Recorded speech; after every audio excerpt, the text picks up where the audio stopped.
I still remember the morning of my 25th birthday, like it was yesterday. I had bought a new shirt, ironed it twice, and barely slept the night before because I was so excited. For the first time in years, my mom had promised to throw me a real birthday party. Just for me. No sharing the spotlight. No last-minute cancellations. After 24 years of being overlooked, I finally thought things were about to change.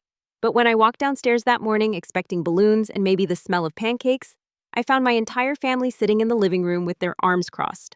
No cake, no decorations, no happy birthday, just cold, accusing stares. Before I share what happened next, let me know where you are watching from today. Drop your location in the comments, hit that like button, and subscribe if you have not already. What unfolded that day shattered everything I believed about my own family. Let me take you back to the beginning. I grew up in a quiet suburb just outside of Chicago. My name is Querida, and for the first 3 years of my life, I was an only child. My parents doted on me. I was the center of their world. But everything changed when my brother Jason was born. See, before Jason came along, my mom had suffered a miscarriage. It devastated her. So when Jason arrived healthy and screaming, he became her miracle. Her golden child. The one she had almost lost before he even had a chance to live. I understood that even as a kid. What I did not understand was why his arrival meant I had to disappear. From that point on, every resource, every ounce of attention, every drop of love seemed to flow directly to Jason. When I brought home straight A's, my parents would glance at my report card and say something like, "That is nice, sweetie," before turning back to whatever Jason was doing. When Jason brought home C's and D's, they would hire tutors, make excuses about how school was hard for him, and praise him for simply trying. I learned early on that effort did not matter. Results did not matter. Being Jason was all that mattered. My dad, Robert, was a quiet man. He was not cruel, but he was not warm either. He followed my mom, Linda, in everything. If she said Jason needed something, Dad made it happen. If she decided I could wait, Dad agreed without question. They operated as a unit, and I was always on the outside looking in. I will never forget my high school graduation. I had worked my tail off for 4 years, earned a full academic scholarship to a good university, and I was so proud. The ceremony was on a Saturday afternoon. My parents said they would be there, but an hour before we were supposed to leave, Jason mentioned he had a soccer game, a regular season game that meant nothing in the standings. My mom looked at me with what she probably thought was sympathy and said, "We will try to make it after the game."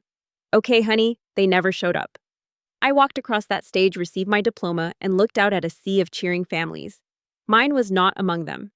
I found out later they went out for ice cream after Jason's game to celebrate his team winning 3-1. That became the pattern of my life. Birthdays were the worst. My birthday falls in early June, which always seemed to coincide with something Jason had going on. When I turned 18, my party was canceled because Jason had a stomach bug. He seemed perfectly fine by dinner time, but by then, my mom said it was too late to do anything. When I turned to 21, the celebration was postponed because Jason had prom that same weekend. They promised to reschedule. They never did. When I turned to 23, nobody remembered at all. I spent the evening alone in my apartment, eating a microwave dinner, and wondering what I had done to deserve a family that could so easily forget I existed. But here is the thing about hope. It is stubborn. It survives even when logic tells you to let it go. So, when my mom called me 3 months before my 25th birthday and said she wanted to throw me a real party, I felt something crack open inside my chest. She sounded sincere. She said she had been thinking a lot about how they had treated me over the years.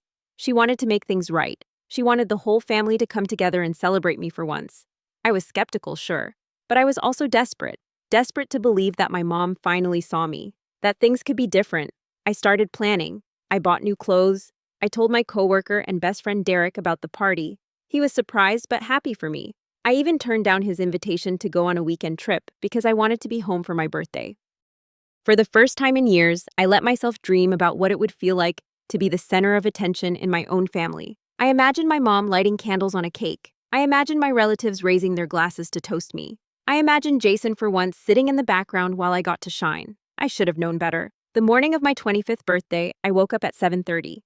I could not sleep past that because I was too excited.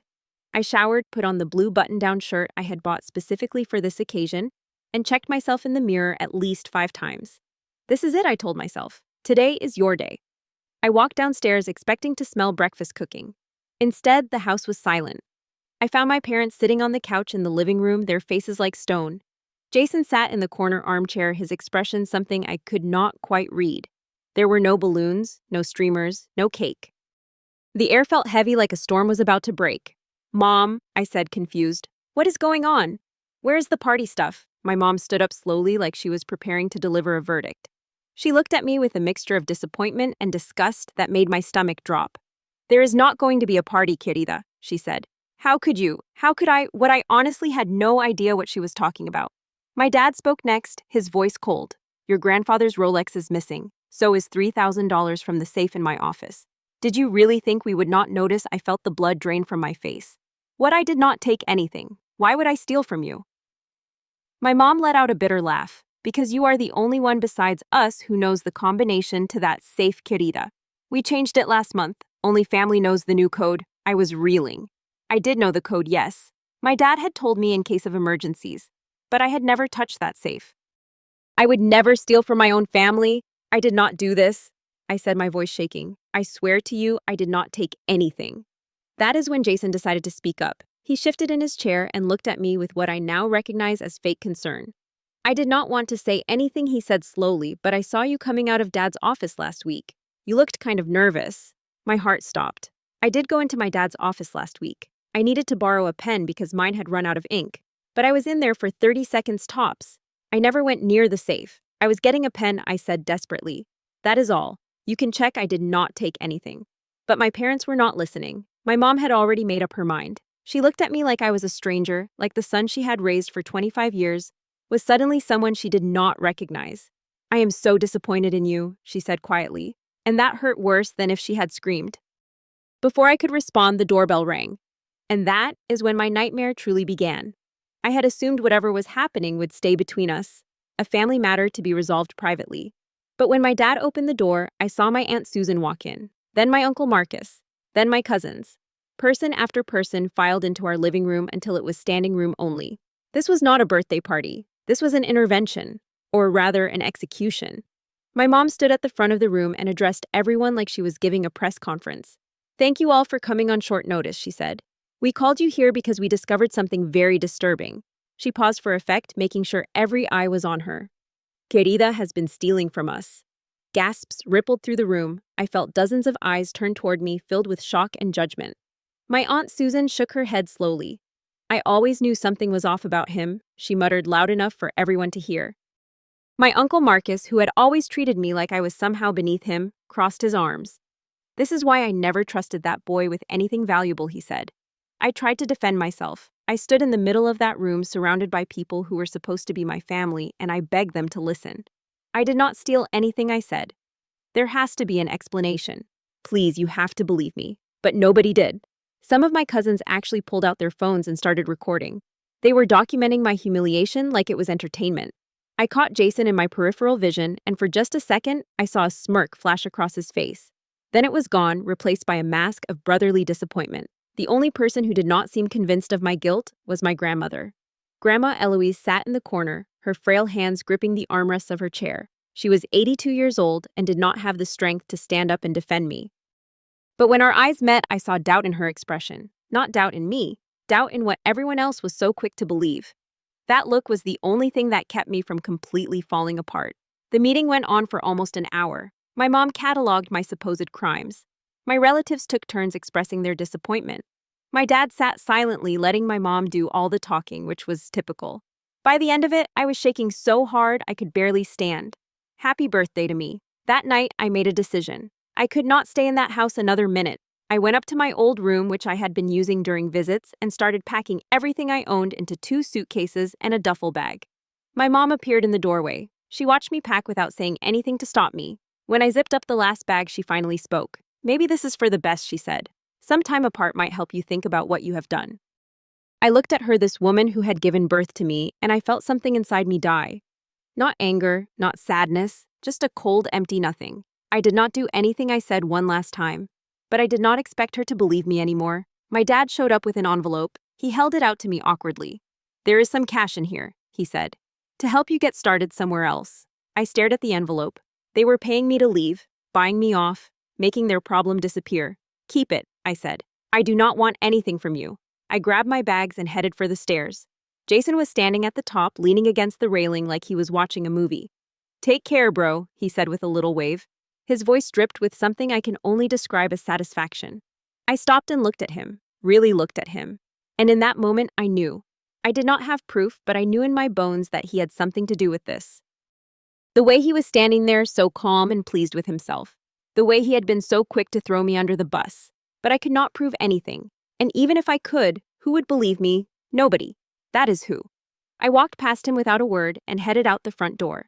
As I loaded my bags into my car, my phone buzzed. It was a text from Grandma Eloise. I believe you, sweetheart. I will find out the truth. Stay strong. I sat in my car for a long time reading that message over and over. Then I started the engine and drove away from the only home I had ever known.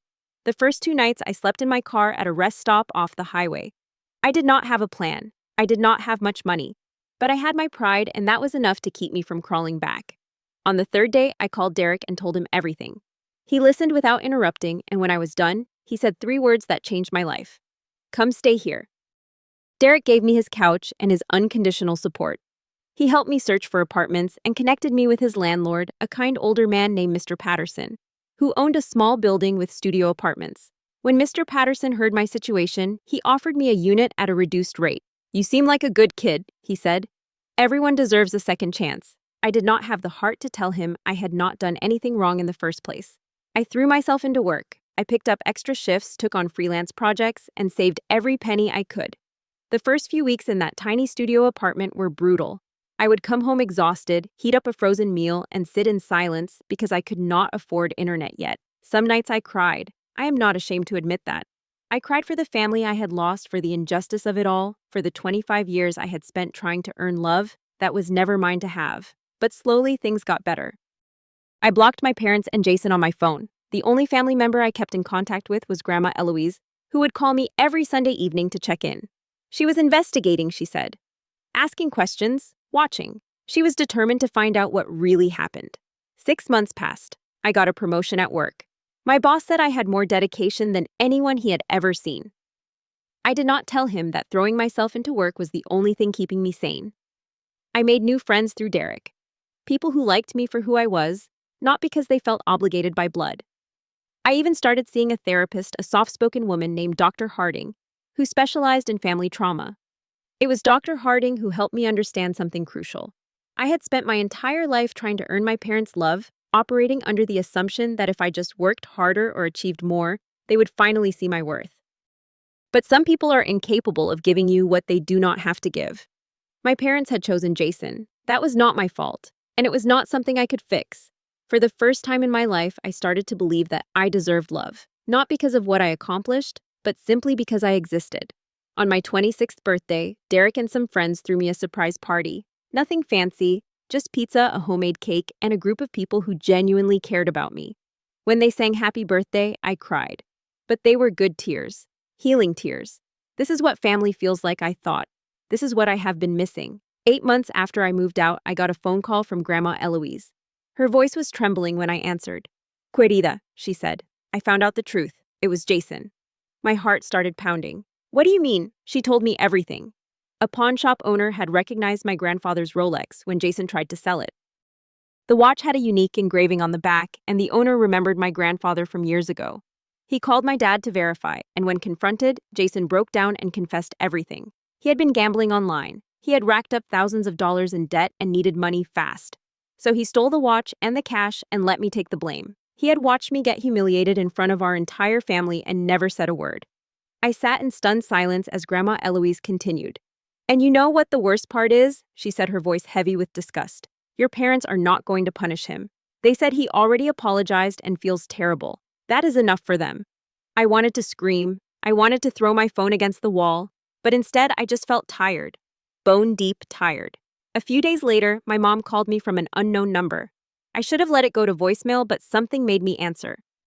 Querida, she said, and her voice was softer than I had heard it in months. We need to talk. We made a mistake I repeated flatly. We know now that you did not take those things.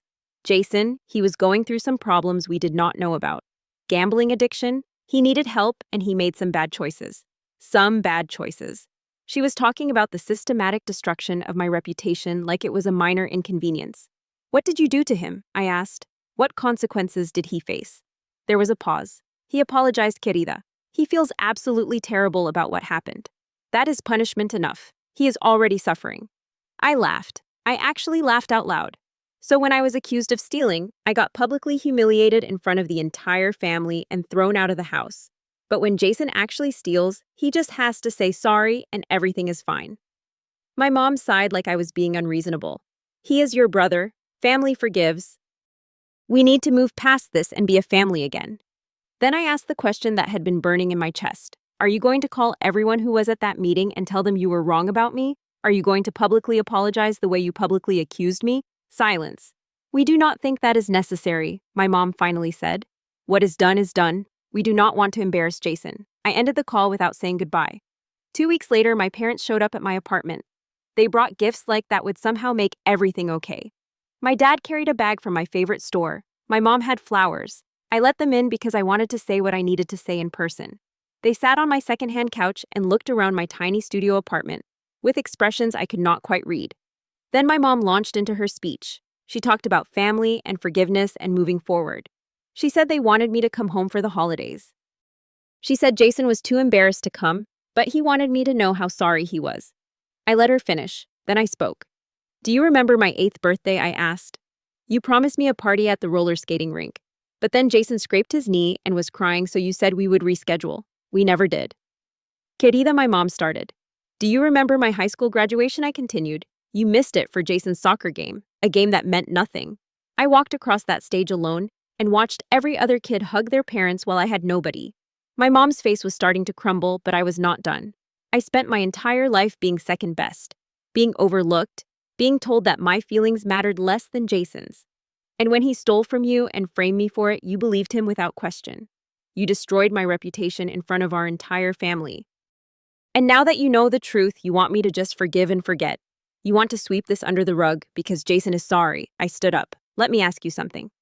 I said, if I had done what Jason did, if I had stolen that money and that watch and blamed it on him, would you have just accepted an apology? Neither of them could look me in the eye. I have spent years in therapy learning to accept that I cannot change how you see me, I continued. I have learned to love myself because you never taught me how, and I have built a life without you, a good life with people who actually care about me. So no, I am not coming home for the holidays. I am not pretending that everything is fine, and I am not forgiving Jason just because it would make you more comfortable. My mom was crying now. Please, querida, we are your parents. We love you. Then show me, I said. Not with words, with actions. Stop protecting Jason at my expense. Acknowledge what you did publicly the way you accused me publicly. Show me that my feelings matter just as much as his. They left without making any promises. I closed the door behind them and felt something unexpected. Peace. Not happiness exactly, but peace. It has been a year since that conversation. My parents have not changed. According to Grandma Eloise, they are still making excuses for Jason. He got into more trouble recently, something about unpaid debts, and once again, they bailed him out. Some patterns never break. But here's what I have learned. You cannot control how other people treat you. You can only control how you respond. For 25 years, I let my family define my worth. I let their rejection make me feel like I was not enough. But the truth is, their inability to love me properly was never about me. It was about them. I have a good life now. I have a job I enjoy, friends who show up for me, and a therapist who has helped me untangle decades of pain. Derek and I went on that trip we had postponed, and it was one of the best weekends of my life. Mr. Patterson has become something like a father figure to me. Last month, he invited me over for dinner with his wife, and we talked for hours about everything and nothing. Grandma Eloise and I are closer than ever.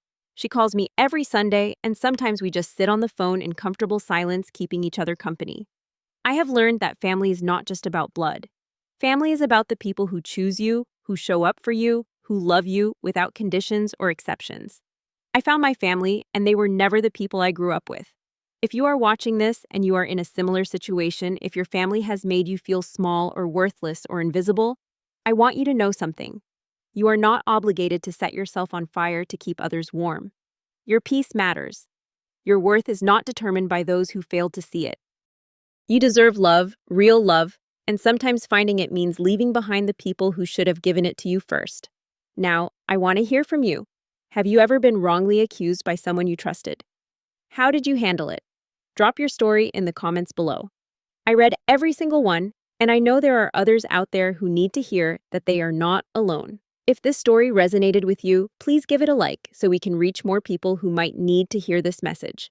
Subscribe if you have not already, and hit that notification bell so you never miss a new story. And if you know someone who might benefit from hearing this, share this video with them. Thank you for listening to my story. I hope it brought you some comfort or maybe just reminded you that you deserve better than the crumbs people sometimes try to pass off as love. Take care of yourselves. You are worth so much more than you know. Until next time.